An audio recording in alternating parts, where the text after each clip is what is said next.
Kung may pangarap ka, pag sumikapan mo dahil tiyak kung kalooban ng Diyos, makakamit mo at walang makakahadlang. What's up? Anyong Liho. Ako si Chico, walang trabaho.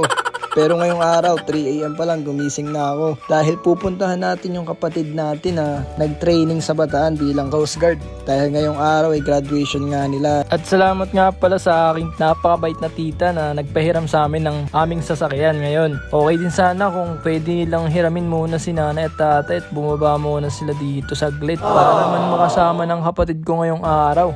Pero ganun pa man, alam ko naman sobrang saya nyo ngayon na kahit wala na kayo dito, magkakaroon na kayo ng anak na Coast Guard. Naalala ko lang, dati lagmay ulo ko sa kapatid ko dahil nga ala na sila nanay at tatay.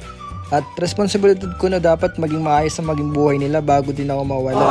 Kasi mahirap naman kung nawala ka, tapos problemado ka pa kung anong mangyari sa buhay ng mga kapatid mo, di ba? Kaya sa tuwing nakikita ko na lasang ginagawa dati, puro cellphone, tapos puyat ng puyat, talagang nagiinit ng ulo ko at palagi akong galit at pinagsasabihan ko siya kung ano ba gusto niya sa buhay niya. Hanggang sa buti sinabi niya na gusto niya mag-Coast Guard. Kaya naman nabuhayan ako ng loob at pag-asa na itong kapatid ko na ito ay may pangarap. Kaya simula nung palagi na kami nakasuporta ni na ate at ng iba niyang mga kapatid. At ngayon nga, syempre sobra kaming proud sa kanya dahil alam namin yung pinagdaanan niya bago pa man siya makasama sa mga magte-training.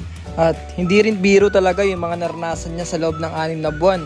Gutom at pagod sa araw-araw pero talagang kinaya niya. At ngayon nga, ito na, graduation na nila. Talagang mapapa-thank you Lord ka dahil, alam mo yun, ito na, kawakas, Coast Guard na yung kapatid namin. At natupad na din niya yung pangarap niya. Kaya totoo talaga yung kapag gusto mo ang isang bagay, lahat talaga gagawin mo. Mahirap man pero hindi ka susuko hanggang sa makuha mo. Kaya sa Jay, listen, watch, listen and learn. Sobrang proud sa yung lahat kasi nakaya mo yung training at nakagraduate ka ngayon. At kahit sobrang init ngayon dito, tingnan mo naman, nandito ako sa lilim. Kami dala ni Kuya Ken. Hindi, alam ko masabi. Sobrang kaming proud sa'yo, Jay. Kaya ngayon, napakatagal naman ng ano ba yun? Ayan, ito na pala. Yun nga, nagkagulo ng mga tao dahil yun, pinahanap na yung kanya-kanya nilang mga Coast Guard na basta yan. So yun, hinanap ko talaga yung kapatid ko pero hindi ko talaga mahanap. Ayan, talagang hinanap ko doon, talagang hindi ko talaga siya makita kaya naman hindi ko alam saan ako pupunta. O sino-sino nang pinicturean ko dyan, guys. So, tingnan nyo. Kagulo na ako, pinicture ko na. Hindi ko mahanap yung kapatid ko, guys. Ba't ganun? So, ayan, nagpunta na ulit dito sa lilim kasi sobrang init. So, yun na nga, hanggang sa nakatanggap ako ng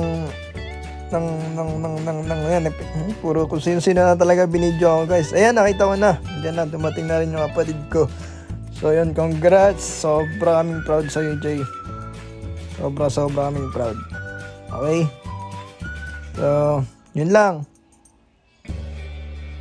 Picture na. Okay. Mahirap pala mag-voice over. Ayan, pabulakalak pa yung girlfriend mo. Dahil di ko kayo nakita kanina, nagkita kayo, take 2 natin yung kunwari, ngayon pala kayo magkikita, tapos bibigay yung bulaklak. Okay. Okay, nice shot. Okay, good. Ano pa ba next?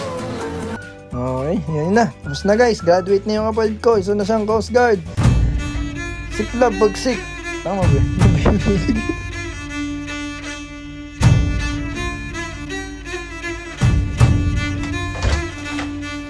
Sidtala bagsik. Ngayon, tumating na sa bahay. Now, siyempre may pansit dyan, pampahaba ng buhay. Nakita na siya ni ate ko, mga pamangkin ko. Ito na si Ninong Pogi at yun na. Congrats. Nice. Ngayon daw siya, ano. Ayun ba? Siya ngayon. Oo nga, siya nga. Okay, siya nga yan.